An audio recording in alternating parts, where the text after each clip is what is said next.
A new dawn rises after a decade of change, and those who have joined us on this magnificent journey have witnessed the power of working hard and dreaming big.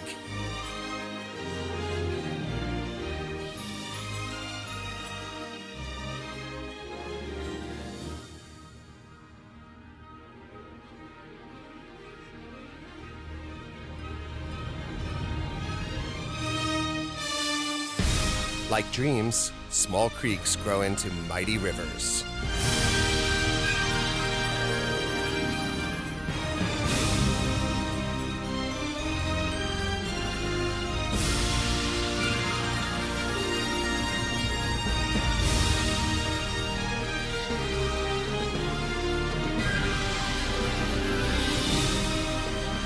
In the beginning, the vision felt unreachable, but with shared passion, imagination, and collaboration, our dreams came true.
The old Burt Reynolds Theater was closed, and a national drugstore chain was attempting to acquire it, and we were very successful in the town leaking a story to the local press that the town of Jupiter was going to seek historic landmark preservation status for the old Burt Reynolds Theater. And as a result, we did have an opportunity to buy the theater. We closed on the building 2 weeks after 9/11.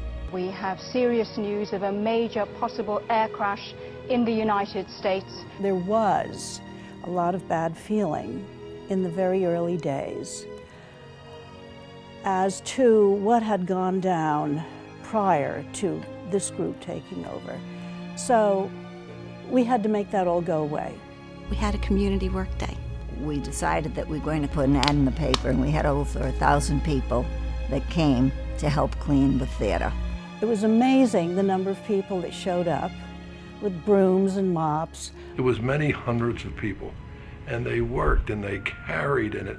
Some worked inside, some worked outside. Everyone kind of had a job and took a broom and started sweeping, started just cleaning up the place. And it started a feeling of community. We also had a DJ on the stage, and that DJ was playing great music, and we were all cleaning.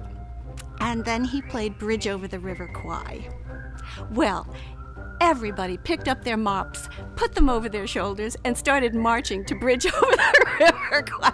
I will never, ever, ever forget that. But that's the community spirit to protect and save this building. The building was like a jail. It was just institutional looking. It was like a gray sky on a cloudy day, just never left kind of a thing. You've got this sparse building that's all white or beige or whatever that horrible color was in the beginning. It looked nothing like it looks now, because now you have the nice shrubbery and everything. We didn't have any of the fancy stuff. This is before Elaine Newman fixed the lobby. There were no chairs, no couches, no plants, no bar, no garbage cans. There were posters stapled to the wall. And I thought, this is the bingo lounge. Most people have seen haunted houses, and when we walked in here, boy, that's a good description of it. Maybe even that's too good a description, because it was a shambles. This was a shell, and you really had to have a vision to see that this is really going to become something. We had to raise the roof. People told us that when they went to the theater and it rained, the noise was quite loud. We had to create a rake so that the people in the back row could see as well. The stage, I remember that before they dumped the cement in, they had everybody come and throw coins in for good luck. But it was all very exciting to watch. We drove by all the time just to see any kind of changes. The original gold carpet from the lobby was being laid as people were lining up outside to come into the theater. But because the opening ceremony was being held outside, we thought, okay, we have some time. But the carpenters, the painters, the workmen were going out the back door while the audience was coming in the front door. That's how close it was to finish this project. It's always that way. It was really exciting opening night. My Fair Lady, I mean, it was just really exciting to have the doors open and people were delighted to be here.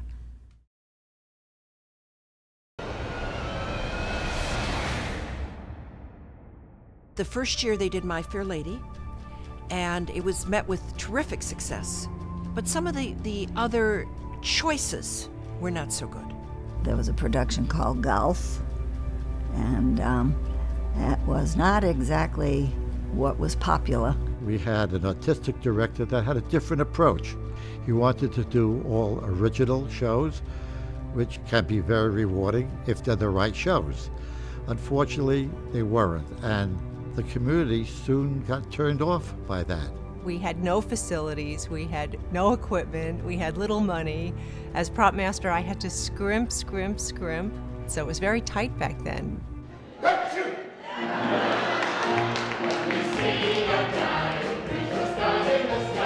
Before I became a member of the board, there was a property which I had always been fascinated with called the Tin Pan Alley Rag, and I sent it to the then artistic director of the Maltz Jupiter Theater, who loved it and scheduled it, and then the people from the Roundabout Theater came down to take a look at it. It was a big hit here and ultimately won a Carbonell Award for the best musical of the year. Shortly thereafter, I got a call from the Roundabout saying that they would like to do the show for 15 weeks the following season in New York City. Italian Christmas.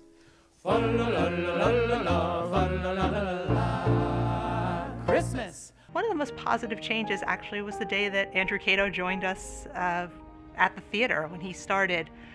Suddenly, things backstage suddenly came together. When Trish and Andrew joined the theater, both on the same day, they brought a new spirit and a renewed energy to the theater.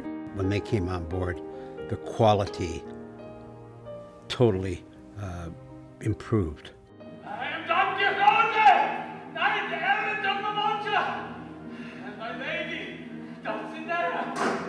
Peggy's and my desire was to get a conservatory off the ground and give an opportunity to the children, particularly since the public school system and the private schools were beginning to ignore because of budgetary constraints. We want to support things that benefit the children and benefit the young people. So one of the things that caught our attention was the conservatory. These kids are the future. We better find a way to take care of them and promote them.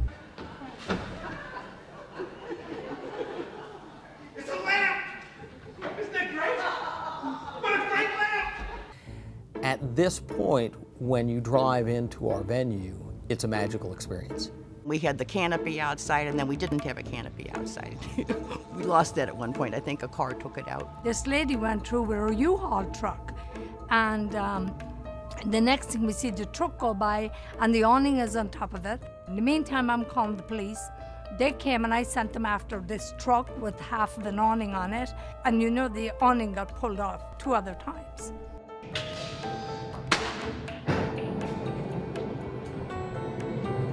When I first came into the theater, the thing that I guess impressed me the most was the chandelier. Then I walked a little bit further and I saw this mustard stuff all over the floor, and it was really bad. Only problem with the original yellow carpet was the stains. After each season, it just accumulated and never could get those stains out.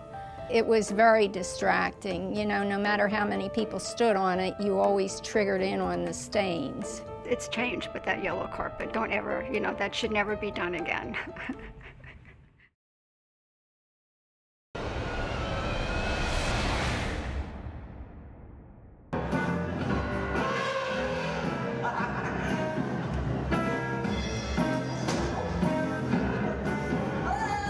My favorite show of all time was Barnum.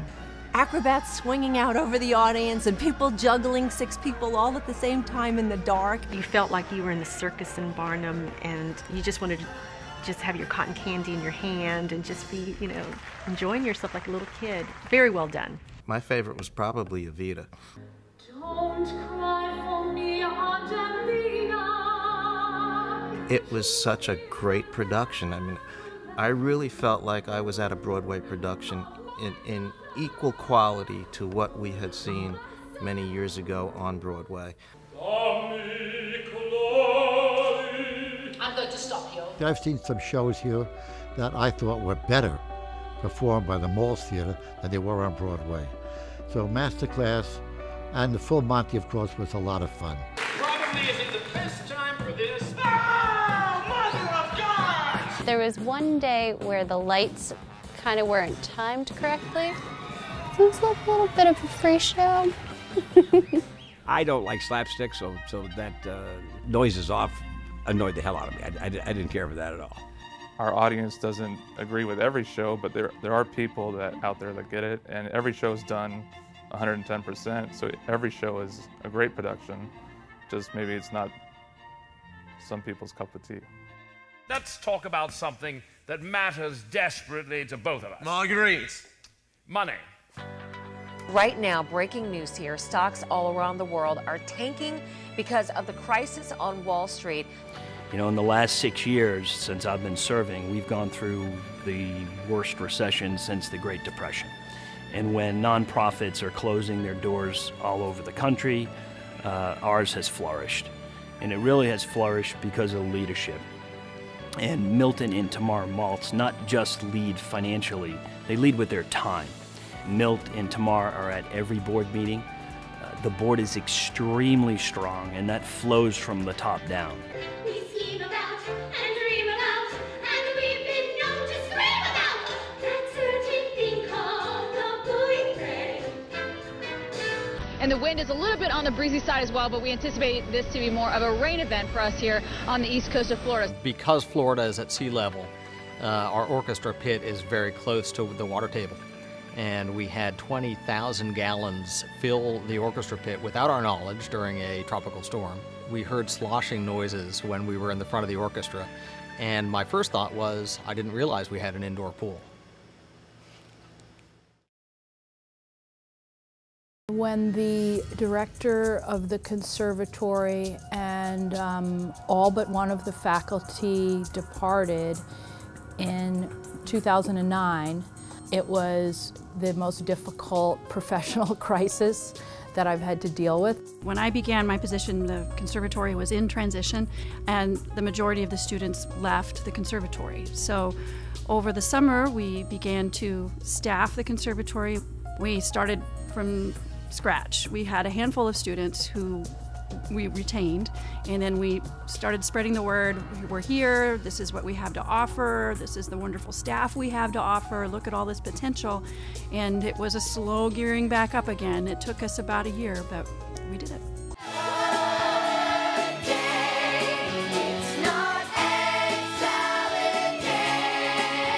The students are phenomenal. They are very focused, very talented, and it just gives me joy to go to every conservatory performance. Besides great shows, it's producing great people. Theater is what I want to do, and with the help of everybody who's donated and just put so much into this theater, I can't thank them enough, because without this theater, I don't know what I'd do. When you have a resource like the conservatory here, and you make that opportunity available to young students, you get them to think differently. You bring out passions that they might not know that they had. Thank you for all you do for all these children, including me, who want to become theater people. You have this great theater and you keep it running, and there's like no other theater around. That's just great, and that gives this education. Just thank you.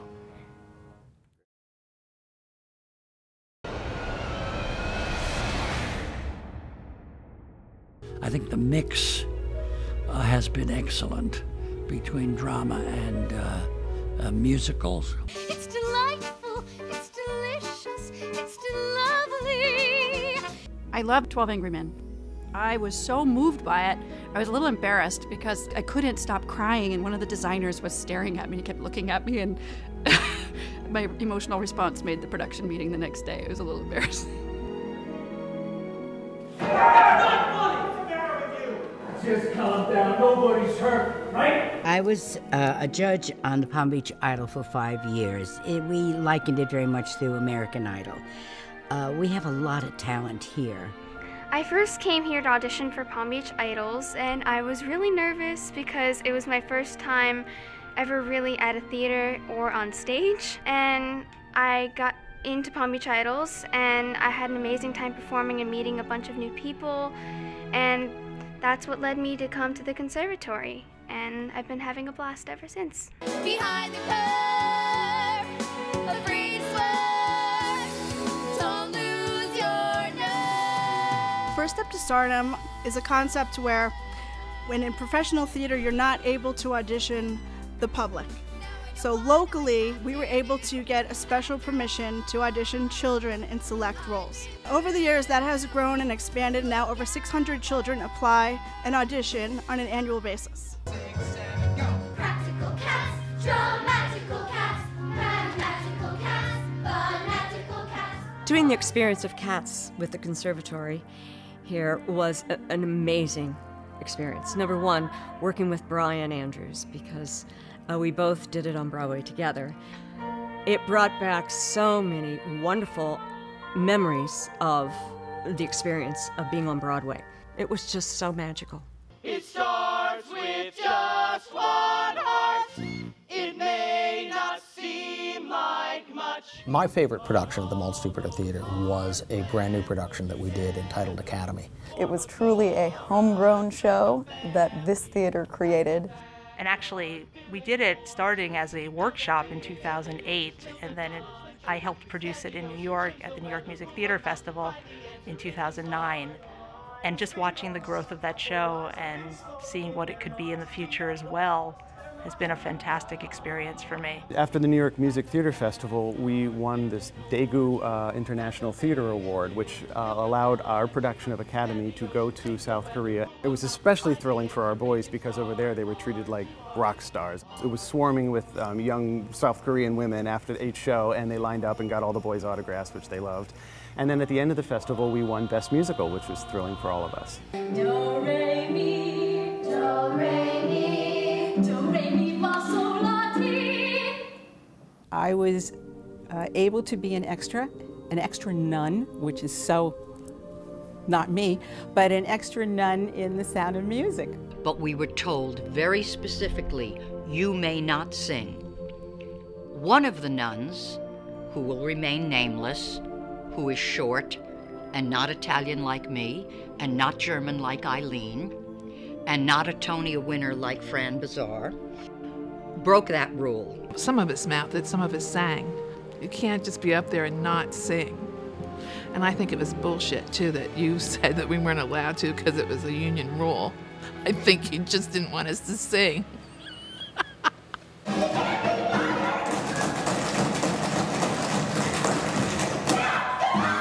Right after we opened Crazy for You, I had to go pick up water, I think, at the CVS pharmacy down the street from the condos are, and 3 people came up to me and said, I just saw you in the show at the Maltz Theater. You're the lead in Crazy for You, right? And I said, oh, yes, I am. I said, oh, we loved it, and you were so wonderful, and the show was so good, and it was literally like they were paid plants to just give me a good pat on the back that afternoon. Let me give you the lowdown.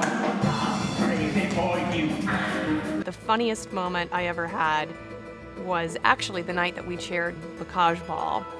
And I walked in and this lovely girl came up to me and said hello, but didn't really say hello, and it was Andrew. And people didn't even know, with that big wig and that big dress, that it was even him. It was hysterical, and it made all the papers too.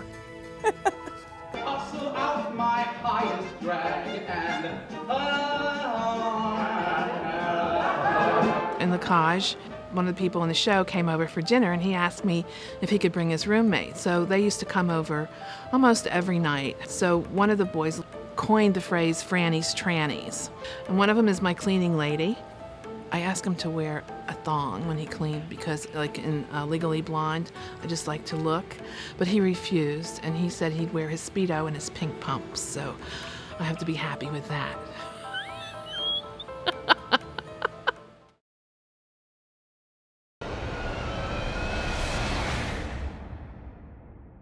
The theater has gone through several physical transformations and renovations. The most important one is that our staff was really working in very limited office space, and we did a significant build out on the second floor for new executive offices, which allowed the rest of the staff to move into better offices on the first floor.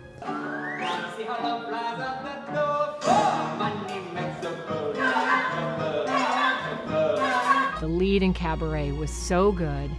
And that was, of course, the dark version of Cabaret, and it was really moving. Bridge that gap, fellas, find me an empty lap, fellas. Sally Corman was coming to do a walk-on, and she's just one of the dearest women I had ever met. And then all of a sudden we get word that the certain composer of Hello Dolly, the legendary Jerry Herman, was coming to see the show that evening. Pretty good show for Sally Corman's debut.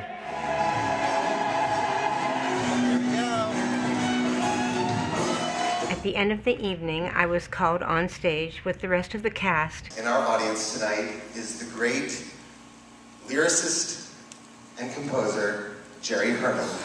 And then Jerry Herman came through and I met him, and it was just the best night of my life, I think. She's a star! Would you compare this with being homecoming queen at Carnegie Tech? Yes. Well.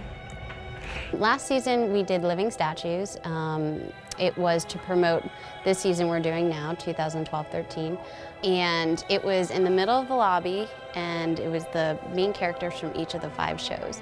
So you'd watch everybody come in, and they would be like, oh my God, look at that, because they were all decked out in their costumes. Then they'd see them move, because they thought that they were real statues. They'd see them move, and it would be like, oh my God, did you see that? Such a dazzling coat of many colors, how he loved his coat of many colors. The quality of the work, every season it gets better and better. We are lured each season to return for the excitement of being emotionally and intellectually challenged. Let it wrap its arms around you. Let it embrace you, filling even your peripheral vision so that nothing else exists or has ever existed or will ever exist. The values in the arts, it expands your mind and can bring with it an emotional reaction so that you can empathize with what's happening on stage. Mozart's music would play everywhere, louder and louder through the world. And mine would fade to nothing. Congratulations, Andrew. 10 years at the Maltz. Wonderful, wonderful shows. Very proud of you. Hope to come by and say hello to you someday if I can get in. La-di-da-di-da-di-da-di-da.